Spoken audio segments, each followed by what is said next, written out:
नमस्कार दोस्तों, मेरा नाम है शिवशंकर तिवारी और आप देख रहे हैं हमारा YouTube channel exam warriors begins. देखिए, भाग भूगोल के भाग 3 को मैं यहाँ पे लेके आ गया हूँ। इसके पहले मैंने भाग 1 और 2 दोनों में ही 20-20 इंपॉर्टेंट क्वेश्चन कराए हुए हैं और अब ये भाग 3 है, तो यहाँ पर 41 नंबर क्वेश्चन से शुरुआत होने वाली है। और इस तरीके से मैंने आपको बताया था कि मैं भूगोल के कुल 100 महत्वपूर्ण प्रश्नों को कराऊंगा, जो कि आपके आने वाले तमाम एग्जामिनेशंस, जो भी RRB, NTPC, railway group D, SSC और ऐसे तमाम एक दिवसीय परीक्षाओं के लिए महत्वपूर्ण है। तो कृपया करके इन प्रश्नों को हमारे साथ सॉल्व करें और इन सभी वीडियोस का फायदा उठाएं। अपने जीके की क्वेश्चंस नॉलेज को, अपने भूगोल के नॉलेज को चेकआउट करें कि कितने क्वेश्चंस आप खुद सही कर पाते हैं, कितने प्रश्न आप अच्छे से आते हैं, ठीक है। और जो नहीं आते हैं आप यहाँ से प्रिपरेशन कर ही सकते हैं। तो चलिए शुरुआत करते हैं। बता दूं आपको कि मुझे आप फेसबुक पेज पे फॉलो करिए। वहाँ पर आपको मेरी वीडियो की पीडीएफ लिंक और तमाम ऐसे मोटिवेशनल कोटेशन वगैरह मिलते रहते हैं आपको। साथ में मुझसे जुड़ने का मौका मिलेगा, किसी भी तरीके की बात करनी हो मुझसे तो वो भी आप वहाँ पे शेयर कर सकते हैं। ट्विटर पर भी आप मुझसे जुड़िए तथा टेलीग्राम पेज को मुझे ज्वाइन करिए और वीडियो की पीडीएफ और लिंक वहाँ से आप प्राप्त करिए। तो चलिए शुरुआत करते हैं पहले प्रश्न को, जो कि आज का पहला प्रश्न यहाँ पे है। मतभंगा नदी किन दो देशों के बीच सीमा बनाती है? तो देखिए, मतभंगा जो नदी है वो भारत और बांग्लादेश के बीच कई सीमा बनाती है। आपको पता होना चाहिए कि ये जो नदी है वो कृष्णगंज से होकर गुजरती है और यह नदी कई भागों में बटी हुई है, ठीक है। तो ये है इंपॉर्टेंट प्रश्न, कई बार परीक्षाओं में पूछा गया है, इसलिए मैंने ये प्रश्न को यहाँ पर लेकर आया है। चलिए आगे देखते हैं क्वेश्चन नंबर 2 में। और यहाँ पर पूछा गया कि राउरकेला और दुर्गापुर स्टील प्लांट की संकल्पना किस पंचवर्षीय योजना। देखिए, पंचवर्षीय योजनाओं, जो महत्वपूर्ण पंचवर्षीय योजना है, वैसे 12 पंचवर्षीय योजनाएं चली हैं 2017 तक, और इन सभी पंचवर्षीय योजनाओं में जो भी महत्वपूर्ण इंसिडेंट हुए हैं, चाहे वो पहली पंचवर्षीय योजना हो, दूसरी हो, तीसरी हो, ये काफी ज्यादा इंपॉर्टेंट है। शुरुआत की 4-5 योजनाएं और आखिरी जो योजनाएं थी 11वीं 12वीं, वो भी इंपॉर्टेंट है। हालांकि सबके बारे में उतना ज्यादा नहीं है, आप पढ़ सकते हैं आराम से। तो इन पंचवर्षीय योजना से रिलेटेड क्वेश्चन पूछे जाते हैं। तो आपको बताना है कि स्टील प्लांट राउरकेला और दुर्गापुर की जो बात की गई है वो किस पंचवर्षीय योजना के तहत की गई है। तो आपको बता दूं कि ये जो पंचवर्षीय योजना है ये दूसरी पंचवर्षीय योजना है, यहाँ पर इसकी बात कही गई थी। आपको बता दूं कि दूसरी पंचवर्षीय योजना का जो समय काल है 1956 से 1961 तक था। आपको पता होना चाहिए कि 1951 से पहली पंचवर्षीय योजना की शुरुआत की गई थी और ऐसे 5 साल के लिए चलती थी। इन पंचवर्षीय योजना का मेन उद्देश्य जो था वो भारत में आगे आने वाले 5 सालों में एक बजट तैयार करता था, जिससे किस क्षेत्र में कितना डेवलपमेंट करना है, कितने पैसे वहां पे इन्वेस्टमेंट करने हैं, इन सभी चीजों की योजनाएं बनाई जाती थी। पंचवर्षीय योजना, जिसे हम प्लानिंग कमीशन के नाम से जानते थे, इसी को मोदी गवर्नमेंट आने के बाद 2014 में इसे हटा दिया गया और उसके स्थान पर नीति आयोग की स्थापना की गई, ठीक है। तो नीति आयोग की स्थापना की गई। आपने यहाँ पर नीति आयोग इस तरीके से होता है, तो नीति आयोग का फुल फॉर्म यानी नीति का फुल फॉर्म क्या होता है वो आप मुझे कमेंट में जरूर बताइएगा। देखिए, राउरकेला स्टील प्लांट की जो स्थापना थी वो जर्मनी की कंपनी की सहायता से की गई थी और दुर्गापुर में भी स्टील प्लांट 1956 में बनाया गया था, ठीक है। चलिए आगे बात करते हैं क्वेश्चन नंबर 43 की, जिसमें पूछा गया है कि सुंद्रा ट्रेंच किस महासागर में स्थित है।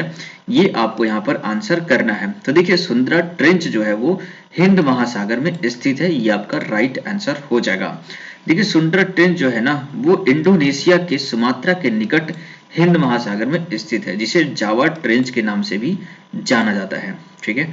चलिए आगे देखते हैं क्वेश्चन नंबर 44। और क्वेश्चन नंबर 44 में पूछा गया है कि यदि दिल्ली में कोई मैच सुबह 10 बजे शुरू होता है तो लंदन में दर्शकों को उसे किस समय पे दिखाई देगा। देखिए, लंदन और दिल्ली के समय की बात करें, मतलब भारत के समय की बात करें, तो लंदन का जो समय है वो 5.5 घंटे पीछे है।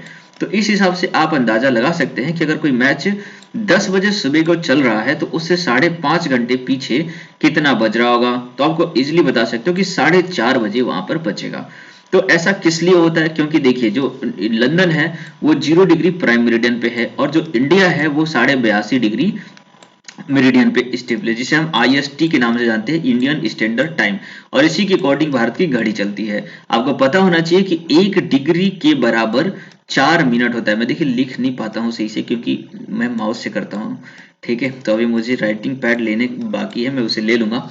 तो यहाँ पर क्या है कि 1 डिग्री के बराबर 4 मिनट होता है। तो आप अंदाजा लगा सकते हो कि 82.5 डिग्री हमारा भारत जो है वो पूरब में है, और इस वजह से हमारा जो घड़ी है वो लंदन की घड़ी से 5.5 घंटे आगे चलता है।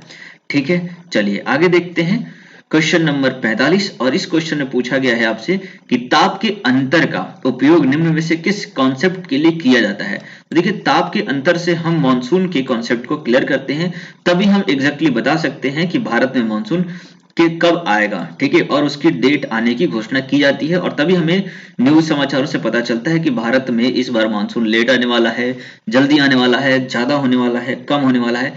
ये सारी बातें आपको उससे पता चलती हैं। ठीक है, चलिए क्वेश्चन नंबर 46 को देखते हैं। यहाँ पर इसमें पूछा गया है कि भारत में अधिकतर किस प्रकार के वन पाए जाते हैं। तो देखिए, भारत में जो आप देखते हो बीच से चल जाती है हमारा 32.5 डिग्री ट्रॉपिक ऑफ कैंसर, जिसे हम मकर रेखा के नाम से जानते हैं। तो इस रेखा के पास में जितने भी वन पाए जाते हैं उसे उष्णकटिबंधीय पर्णपाती वन बोलते हैं, और इसी तरह के वनों की अधिकता हमारे देश में है। ठीक है, तो देखिए ये जो वन है वो 70 से 200 सेंटीमीटर वर्षा वाले क्षेत्रों में पाए जाते हैं। इन वनों में चंदन, शीशम, महुआ, साल, टीक, बांस आदि के वृक्ष पाए जाते हैं, है ना। चलिए आगे देखते हैं। अगला क्वेश्चन है क्वेश्चन नंबर 47, और इसमें पूछा गया है कि निम्नलिखित में से किस नदी का उपयोग ओलिव रिडल कछुआ अंडे देने के लिए करते हैं। ठीक है, ओलिव रिडल कछुए जो हैं वो उड़ीसा के तटीय क्षेत्रों में पाए जाते हैं, और वहां पर एक नदी है जिसका नाम है देवी नदी, और इस नदी में ही तटीय क्षेत्रों पर जाकर के ये लोग जो कछुए होते हैं वो अपना अंडा यहाँ पर देते हैं। आपको पता होना चाहिए कि देवी नदी जो है वो महानदी की एक प्रमुख शाखा है, और ये उड़ीसा में बहने के बाद बंगाल की खाड़ी में जाकर गिर जाती है। ठीक है, चलिए क्वेश्चन नंबर 48 देखते हैं। यहाँ पर पूछा गया है कि ग्लेशियर से पिघलने, वाष्पीकरण और हिमस्खलन के कारण बर्फ कम होने को क्या कहते हैं। ठीक है, तो इस प्रक्रिया को हम कहते क्या है। तो देखिए, इसे हम कहते हैं अपक्षरण, है ना। आपने अपक्षरण से संबंधित मिट्टी के कटाव को भी पढ़ा होगा। ठीक है, तो इसे हम कहते क्या है, अपक्षरण कहते हैं, ये आपको जानना चाहिए। चलिए आगे देखते हैं क्वेश्चन नंबर 49 यानी कि 49, जिसमें बताया गया कि राजस्थान के कुल क्षेत्रफल का कितना प्रतिशत हिस्सा थार मरुस्थल में स्थित है। जैसा कि आपको पता होगा कि राजस्थान का ज्यादा सबसे बड़ा जो क्षेत्रफल वाला जो भारत का राज्य है वो है राजस्थान। ठीक है, और राजस्थान का सबसे ज्यादा यानी कि 60% हिस्सा जो है वो मरुस्थलीय है, यानी कि थार मरुस्थल में शामिल है। ठीक है, चलिए आगे देखते हैं। यहाँ बताया गया है कि मरुस्थल भारतीय उपमहाद्वीप में लगभग 2 लाख वर्ग किलोमीटर का क्षेत्र फैला हुआ है, और थार मरुस्थल जो है आपको पता होना चाहिए कि विश्व का 10वां सबसे बड़ा मरुस्थल है, यानी 10वें नंबर पे आता है। पहले नंबर पे कौन आता है आपको पता ही होगा कि सहारा डेजर्ट, जो कि अफ्रीका में पाया जाता है, वो दुनिया का सबसे बड़ा डेजर्ट है। ऐसे ही गोबी डेजर्ट हो गया, आटाकामा डेजर्ट हो गया, ये सारे विश्व के बड़े डेजर्ट में से एक माने जाते हैं। चलिए आगे देखते हैं क्वेश्चन नंबर 50, और इस क्वेश्चन में आपको पूछा गया है कि भारत में विशाल मैदानों के संबंध में निम्नलिखित में से कौन सा कथन सही है। तो देखिए, भारतीय की विशाल मैदानों की क्षेत्रफल की बात करें तो जो गंगा तटीय जो राज्य हैं, जैसे कि उत्तर प्रदेश हो गया, बिहार हो गया, झारखंड का कुछ इलाका, और साथ में बंगाल, इसके अलावा अरुणाचल प्रदेश की तरफ से बहने वाली जो ब्रह्मपुत्र नदी है, तो असम का क्षेत्र, और साथ में पंजाब, हरियाणा जहां पर सतलज नदी बहती है, ये सारे इलाके जो हैं वो विशाल मैदान के नाम से जाने जाते हैं। ठीक है, तो इसके बारे में कुछ यहाँ बातें बताई गई हैं, पढ़ते हैं। भारत में विश्व का सबसे बड़ा एलुवियम निक्षेप पाया जाता है। जी बिल्कुल, एलुवियम निक्षेप होता क्या है कि नदियों के द्वारा लाए गए मिट्टी से जो एरिया बना हुआ है उसे कहते हैं एलुवियल निक्षेप, और इसी मिट्टियों के द्वारा इन सभी राज्यों में मिट्टी बनी हुई है जो कि काफी ज्यादा फर्टाइल है, यानी कि उनकी उर्वरक क्षमता काफी अधिक है। ठीक है, दूसरा बात लिखा है खादर क्षेत्र की अपेक्षा बांगर में न्यू एलुवियल है, ये गलत है। यहाँ पर तीसरा दिया है खादर क्षेत्र निम्न ऊंचाई वाले क्षेत्रों में स्थित है। निम्न ऊंचाई कहने का मतलब है कि नदी के पास वाले जो इलाके होते हैं उसे हम खादर क्षेत्र कहते हैं। तो यहाँ पर आपका ऑप्शन नंबर जो है वो सी करेक्ट हो जाएगा, यानी कि पहला और तीसरा जो ऑप्शन है वो सही है। ठीक है, देखिए यहाँ पर बता दिया गया कि हिमालय से बहने वाली नदियों द्वारा यह उपजाऊ मिट्टी निक्षेप किया जाता है। ठीक है, खादर क्षेत्र की रचना नई एलुवियल से हुई है ना, खादर को नई एलुवियल सॉइल बोला जाता है, जबकि जो नदी से दूर वाली, जैसे ये नदी है और इसकी काफी दूर वाली जो जगह होती है जहाँ पे थोड़े बड़े कंकड़ पत्थर पाए जाते हैं, उन्हें हम बांगर क्षेत्र के नाम से जानते हैं। चलिए आगे देखते हैं क्वेश्चन नंबर 51 और इसमें पूछा गया है कि भारतीय भूविज्ञान मंत्रालय ने प्रोजेक्ट वर्षामान की आधारशिला किस देश के सहयोग से रखी है।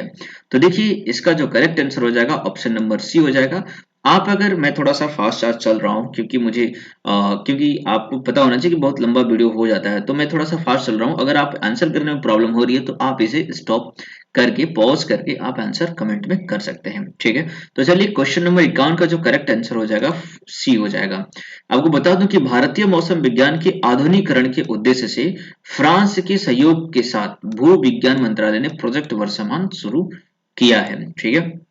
चलिए क्वेश्चन नंबर 52 यहाँ पे देखते हैं, जिसमें पूछा गया कि भारत की अधिकतर खनिज खदानें किस राज्य में स्थित है। तो देखिए इसका जो करेक्ट आंसर हो जाएगा वो मध्य प्रदेश यहाँ पर हो जाएगा। सॉरी यहाँ पर ऑप्शन नंबर गलत लगाए गए हैं, ठीक है। आंध्र प्रदेश में जो है सबसे ज्यादा खनिज खदानें मिलती है, यहाँ पर 3108 यहाँ पे खदानें हैं। क्वेश्चन नंबर 53 देखते हैं, जिसमें पूछा गया है कि राष्ट्रीय बीज अनुसंधान व प्रशिक्षण केंद्र किस स्थान पर स्थित है ना। राष्ट्रीय बीज और अनुसंधान प्रशिक्षण केंद्र जो है वो वाराणसी में स्थित है, जो कि आपका करेक्ट आंसर यहाँ पर हो जाएगा, ठीक है।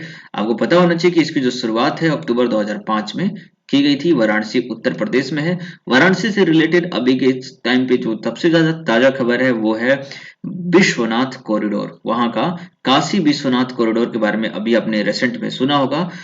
भारत के प्रधानमंत्री नरेंद्र मोदी वहां गए थे।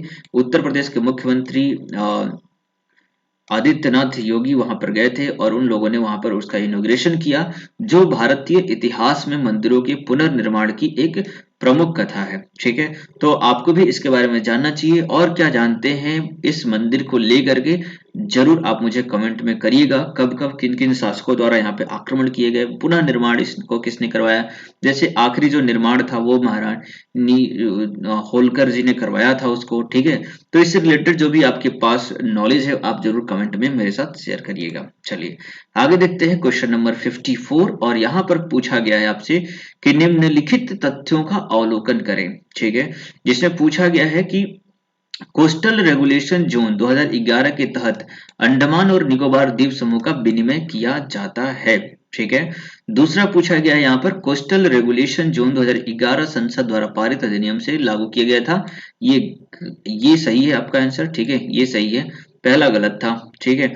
आगे देखते हैं दूसरा, कोस्टल रेगुलेशन जोन द्वारा 1991 की अधिसूचना का स्थान लिया गया। तो ये भी करेक्ट है, यानी कि दूसरा और तीसरा ऑप्शन जो है वो करेक्ट है। ऑप्शन नंबर सी जो है आपका करेक्ट आंसर यहाँ पे हो जाएगा, ठीक है। चलिए आगे बात करते हैं क्वेश्चन नंबर 55 की। क्वेश्चन नंबर 55 में यहाँ पे पूछा जा रहा है आपसे कि निम्नलिखित कथनों पर विचार कीजिए। तो देखिए यहाँ पूछा गया कि चाय व कॉफी की खेती के लिए अम्लीय मृदा उपयुक्त होती है। जी बिल्कुल, ये सही है। चाय व कॉफी शीत ऋतु में ज्यादा क्रियाशील नहीं होते, ये गलत है। ऑप्शन नंबर ए जो है आपका करेक्ट हो जाएगा, पहला ऑप्शन सही है यहाँ पर, ठीक है। तो इसके लिए अम्लीय मिट्टी जो है वो काफी ज्यादा उपयुक्त होती है और भारत विश्व का दूसरा सबसे बड़ा चाय उत्पादक देश है। प्रथम स्थान पर कौन है आप मुझे कमेंट में बताइए। चलिए मैं बता देता हूँ कि प्रथम स्थान पर चाइना है, ठीक है। चलिए यहाँ पर दिया गया है क्वेश्चन नंबर 56 और इसमें पूछा जा रहा है आपसे कि एशिया के पहले जल विद्युत ऊर्जा स्टेशन शिवना समुद्र की स्थापना कब की गई थी। तो देखिए शिवना समुद्र की स्थापना जो है वो 1902 में की गई थी, ये आपको याद रखना है।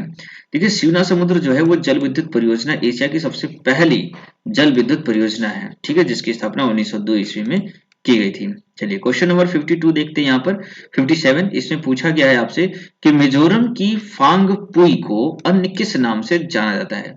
तो देखिए मिजोरम की जो फांग पुई है उसे हम ब्लू माउंटेन के नाम से जानते हैं। आपको पता होना चाहिए कि ये जो पर्वत श्रृंखला है जिसकी ऊंचाई 2157 मीटर स्थित है, ठीक है। चलिए आगे देखते हैं क्वेश्चन नंबर 58 और ये क्वेश्चन नंबर 58 में क्या पूछा गया आपसे, देखिए कि टिहरी बांध का मुख्य स्रोत कौन सी नदी है। देखिए टिहरी बांध का जो मुख्य स्रोत है वो भागीरथी नदी है, ये आपके लिए इंपॉर्टेंट है। देखिए मैं बता दूं कि आपके लिए जो क्वेश्चंस हैं ये आपके आने वाले एग्जाम चाहे एनटीपीसी हो, ग्रुप डी हो, एसएससी हो और तमाम एक दिवसीय परीक्षाएं जहां पर इस तरीके से geography, history, biology, physics, chemistry तमाम जो सब्जेक्ट होते हैं उन सभी विषयों से अगर आपसे प्रश्न आते हैं तो जरूर आप इस वीडियो को देखा करिए। खासकर मैंने ये वीडियो आरआरबी एनटीपीसी जो कि एग्जाम होने वाला है फरवरी में, ग्रुप डी का भी एग्जाम का नोटिफिकेशन ऑलरेडी बता दिया गया है। इन सभी एग्जाम्स की प्रिपरेशन अगर आप कर रहे हैं तो डेफिनेटली आपके लिए बहुत ज्यादा फायदेमंद होने वाली है वीडियो, क्योंकि यहाँ से प्रश्न आपको काफी सारे मिलने वाले हैं।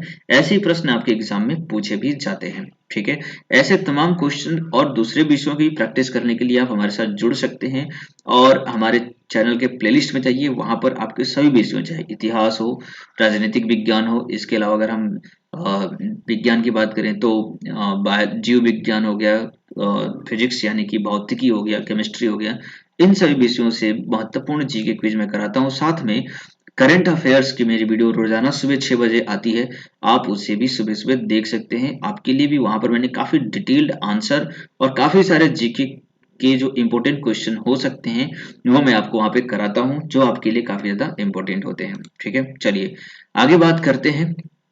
एक चीज और बता दूं कि जो टिहरी बांध है वो उत्तराखंड में है। ठीक है, जो कि भागीरथी नदी पर बनाया गया है और भारत का सबसे ऊंचा बांध का खिताब इसको हासिल है। इसका निर्माण जो था वो 2006 में कराया गया था और टिहरी जल विद्युत परियोजना जो कि वर्तमान में 1000 मेगावाट क्षमता यहाँ पे रखता है। ठीक है, चलिए क्वेश्चन नंबर 59 करते हैं यहाँ पे, जिसमें पूछा गया है कि भारत में अधिकतर वर्षा पर्वतकृत वर्षा होती है। पर्वतकृत वर्षा का अर्थ क्या है ये आपको बताना है। तो देखिए, पर्वतकृत वर्षा का अर्थ क्या होता है, जब वायु राशि को आंधी द्वारा विशाल पर्वतों की ओर धकेला जाता है जिसके फलस्वरूप वर्षा होती है, उसे ही हम पर्वतकृत वर्षा के नाम से जानते हैं। ऑप्शन नंबर बी आपका जो है वो करेक्ट यहाँ पर हो जाएगा। ठीक है, चलिए आगे देखते हैं क्वेश्चन नंबर 60 जो कि आज का आखिरी प्रश्न है यहाँ पर। तो देखिए, निम्नलिखित में से कौन सा पुरस्कार भारतीय भूभौतिकीय यूनियन द्वारा किया गया है। आंसर आपके सामने है, option number C S Krishnan पुरस्कार जो है वो यहाँ पर भारतीय भूभौतिकीय यूनियन द्वारा दिया जाता है। ठीक है, अच्छा, इसका जो कार्य भूकंप विज्ञान, मौसम विज्ञान, जल विज्ञान इत्यादि का अध्ययन करना होता है। तो इस तरीके से मैंने कुल 60 प्रश्न यहाँ पर आपको करा दिए। उम्मीद करता हूँ ये वीडियो आपको अच्छे लग रहे होंगे और अभी तक आपने इसको देखा है तो आपके लिए बहुत बहुत धन्यवाद। वीडियो को लाइक जरूर कर दीजिएगा और अपने फ्रेंड के साथ में शेयर भी कर दीजिएगा। चैनल को आपने अभी तक सब्सक्राइब नहीं किया है तो सब्सक्राइब करके बेल आइकन दबाइए ताकि मेरी तमाम आने वाली वीडियोस की नोटिफिकेशन आपको मिलती रहे। चलिए आज के लिए इतना ही रखते हैं। आपका दिन शुभ रहे। जय हिंद, जय भारत।